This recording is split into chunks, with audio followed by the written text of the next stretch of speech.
Many will call it just an exhibition, but the Cats game tonight against Campbellsville was the unofficial beginning to the John Calipari era at Kentucky. The Cats played without John Wall, who's sitting out the first two games. And for the first bucket of the game, the Cats go down low to DeMarcus Cousins, hoop and the harm. Leading scorer on the night, Darnell Dotson, dialing it up from distance. That was 3 of his 19. Eric Bledsoe running the point, down low to Patrick Patterson for the flush. Patterson, just 4 points.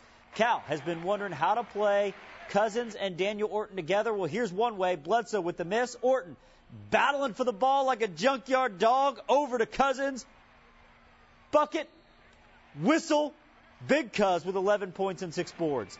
Cats off and running. Bledsoe up top to Orton, who does what he just does. Orton with 4 points and 7 boards off the bench. Bledsoe using the speed to get off a shot that makes you say, what? Okay.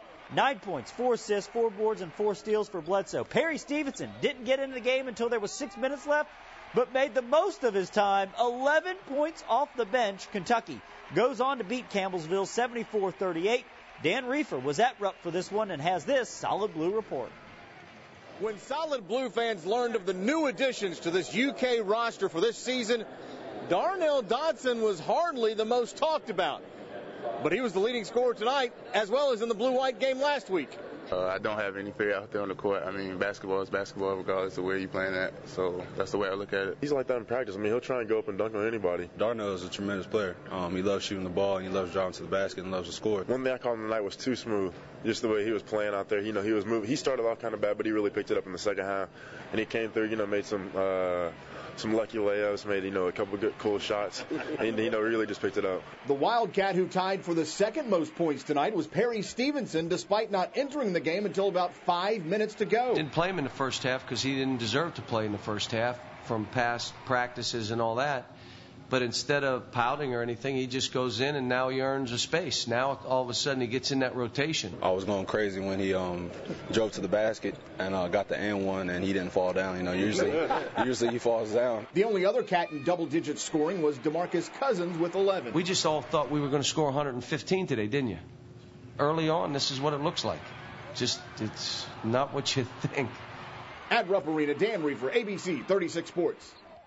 Well, thank you, Dan. Switching gears to the gridiron, the UK football team is still trying to pick up the pieces after Saturday's loss to Mississippi State. The Cats simply weren't ready to play against the Bulldogs, and earlier today, Rich Brooks talked about the challenges in getting his players mentally focused week in and week out.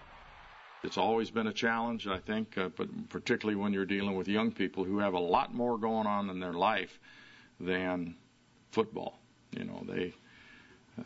That is my life. I mean, I have no life right now other than football. So they have a life. They have a social life. They have an academic life. They have a family life. They have things going on and people talking to them, close to them. And, you never know where their frame of mind is totally. But it's my job to get them focused. And I've got to do a better job of it. I think it is a little bit of lingering effects right now, but that's just something we have to make sure we take care of this week and get that out of our mind and get ready for EKU. I think we were a little high because there was times where we were a little goofy, playing around a little too much, but then the loss probably will help us. We won't know until this week and upcoming weeks to see what happens. Here are the nominees for a high school highlight reel game of the week. Madison Central versus Bryan Station, Dunbar at GRC, Lafayette versus Henry Clay, and Tates Creek is at Scott County. To vote, just log on to our website at WTVQ.com.